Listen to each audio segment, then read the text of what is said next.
What's up, Swole Patrol? How y'all doing today? Excuse me. Y'all know. Anyway, guys, so I gotta thank y'all from the bottom of my heart, seriously, for the kind words on the music I've posted. I look back on it now and I'm like, the fuck was I thinking? The fuck was I thinking? It's a different time then, man, you know. A lot of the stuff we did and wrote mirrored what was popular of the day. Sadly, a lot of our heaviest stuff never got recorded. I had a song called Crush 'Em. You want to talk about swole? That was my swollen glory. That kind of sounds dirty, doesn't it? I'm sorry. But yes, that was my peak as far as heavy, and it never got recorded. But anyway, the band you've been listening to thus far was Hinge 111, if we're being technical. And I had retired from music a little bit to come home and raise youngins. And got the itch. And these guys called me up and said, hey, you want to play? I said, sure. And I was the old man in the group. They were all like 19 and 20 and 21. And here I am in my 30s, you know, kind of been there, done that sort of thing. And it was what it was. I love those guys to death. Had a lot of potential. It had its reasons for falling apart, as every band does, man. People don't understand. That's the hardest thing when you create a band that's got that magic and that mojo to go to the top. It's usually because every one of the members are fucking half crazy. I mean, everybody knows there's that fine line between genius and insanity. And every band member comes with their own set of baggage. And it's hard, people. It's hard getting 4 or 5 guys to stay on the same page day in, day out, day in, day out.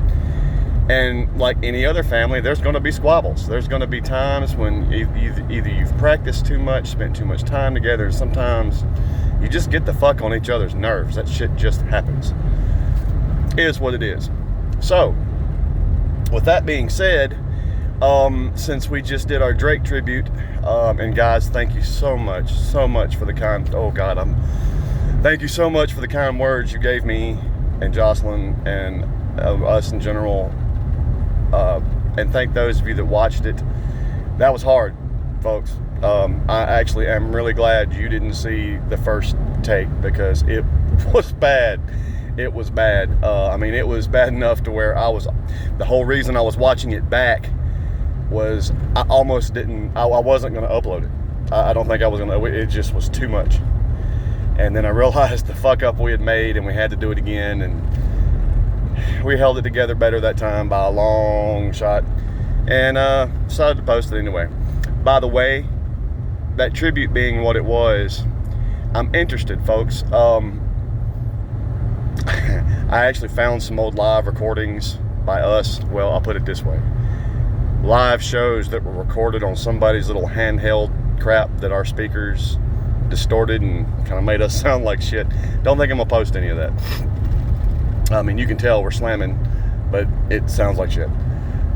Sound quality, not necessarily us. However, if y'all are interested, I found a few things of Drake doing some acoustic stuff. One of which, well, he'll tell you. If y'all decide y'all want to see it, he'll tell you. Anyway, so now that I've already spent 4 minutes and 5 seconds dancing around the point, I'm going to try to get to the point. This next batch of songs that I'm going to upload is going back in time to the group I was with immediately previous to Hinge. Well, a few years before Hinge. And that group was called Asphalt. And after Supernormal kind of went its separate ways, Drake and I hooked up with a singer named Danny Henning, a guitar player named Mitchell Doherty, and a guy who kind of had a similar story to mine in a way. Talented musician, at the time wasn't a drummer. Became a drummer. Became a damn good drummer. Let's not beleaguer that point. Vaughn's a swole motherfucker behind a drum set. So the stuff I'm fixing to upload is by a group called Asphalt. Those are the members. My one problem with these recordings is they still kind of came out garagey. We actually went to this, we should have known better, this Bubba studio, and this guy, you know, we come in there and we recorded, and Danny isn't giving it his all because he thought he was, our one take was really being done for the drum track, and we thought we were going to come back and relay down. I wasn't actually going to touch my bass track except for where it was in the mix, which I'll get to in a minute. But Drake thought, Mitchell thought, Danny thought we were all going to get to come back and, as is the common practice, lay down separate tracks.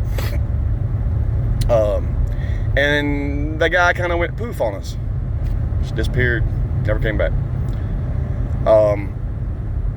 But so we didn't get to re-record, and it's, you know, everybody is kind of giving some half effort. It's not awful. I mean, it's still good, but it's not what we were capable of, because we all thought we were going to get a second shot to relay down some tracks. And I'm here to tell you, Supernormal and Asphalt and Hinge, for that matter, we all had that. Those three bands I was with all had one thing in common: we were live creatures. For us, it was hard to go into a studio or even a garage or anything and sit and record playing music to ourselves.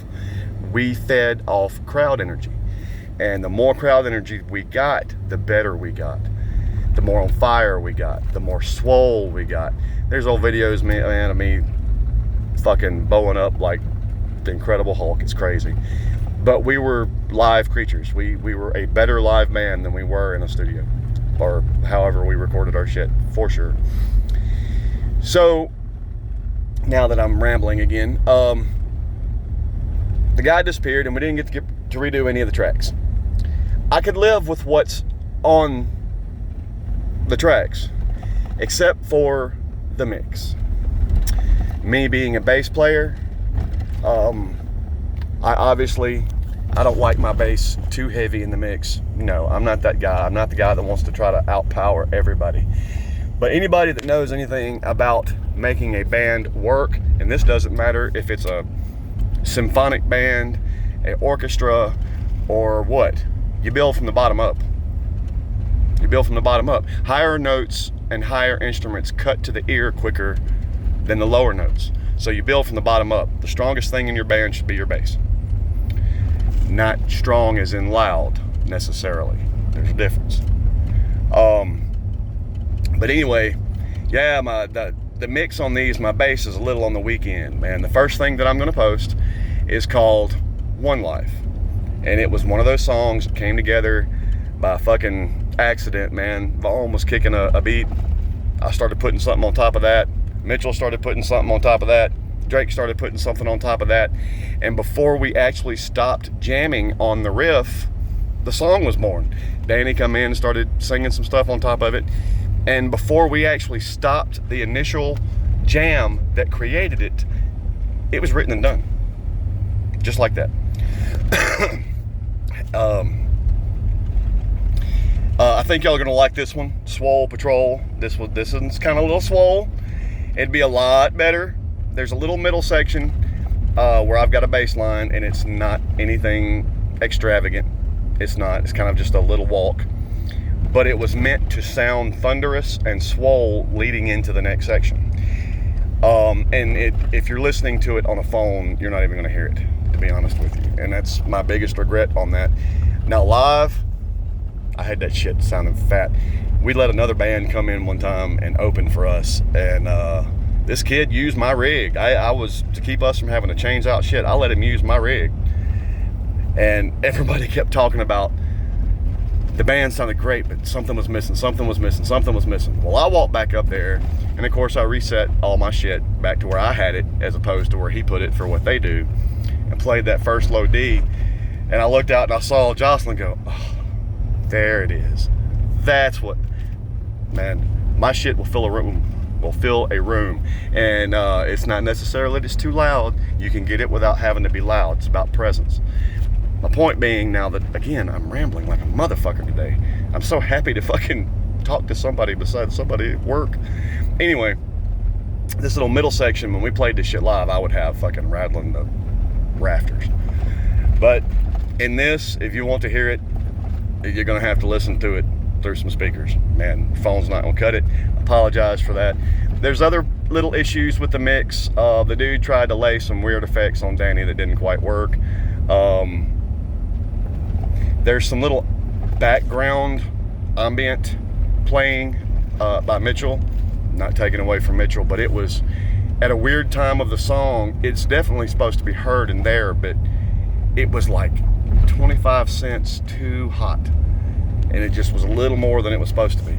So guys, again, y'all have been real kind to me on this stuff. I know some of y'all probably listen to it and go, bah, but you're not gonna say that to me because I'm a cool motherfucker and y'all don't want to say that kind of shit to me. I get it. I want to be nice to me too.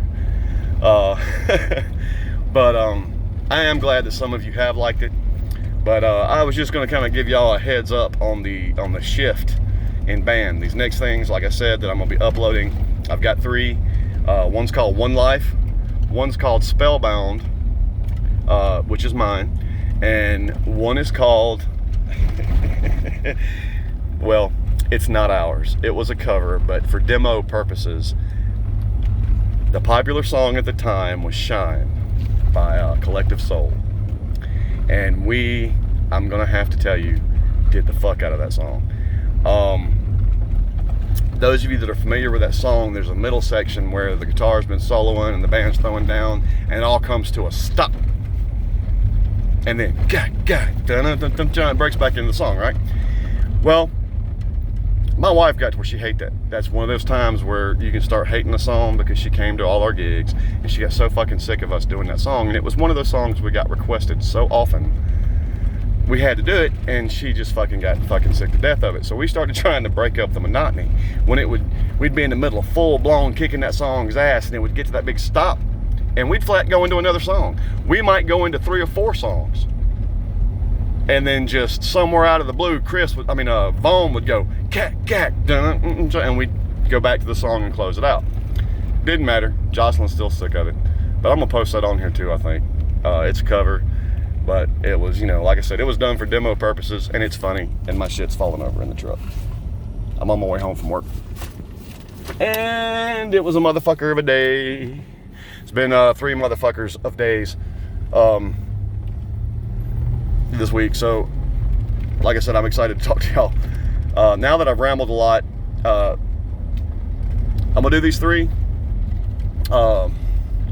And then we're going to take another step back in time with another band I was with. Perhaps the most swole band I was ever with, live. A lot of the stuff we tried to do, different game back then, guys. We didn't have YouTube. So we thought we had to conform a certain sound to get radio play. So some of it came out with that in mind, so bear that in mind when we get to Supernormal. Some of it's slamming the Shotgun song, the original Shotgun song. We played y'all Midnight for the Masses, and I commented on the cocking of the shotgun. The original Shotgun song is in that batch. It's called Solitude. But anyway, yes, this next one will be One Life by Asphalt. And one little quick funny, I'll tell you, there's a line toward the end of the song. It says, I want to live like there ever is no going back. Makes perfect sense, doesn't it? That's my fault. It started as a joke because Danny originally said it, I want to live like there never is no going back. And I was like, hey man, where'd you learn grammar? That's a double negative. So we cut it. And now that, I go back and listen to it, and I'm like, he should have said never. Ever sounds, it almost makes you go, wait, what did he say? This song has a lot of funny connotations to it for the band members. But anyway, like I said, guys, thanks again for the support. Thanks for the support after the tribute. Thanks for our support every day. I'm going to tell you what, Swole Patrol, I've been checking out other reactors, and I've been checking out their viewers and their fans. And I've seen some of y'all in there too. And I got to say, man, out of all I've looked at, the not so newlyweds, the Swole Patrol guys, y'all are the best fucking following on YouTube. Period. There's nothing else to say. And we thank you and we appreciate it. So now that I've talked your ear off, I'm gonna get the fuck up off here. About to get home. The wife's cooking. Yeah, I don't even know what she's cooking. And I'm gonna try to get in a better mood. And we're going live tonight. Hope y'all can catch it. Don't know if this will get up before that has happened. But y'all have a good day, guys. Have a good night. Stay swole. We're gonna. You better damn well believe it. And we'll talk to you next time. And right after I post this, I'll upload One Life. Y'all enjoy.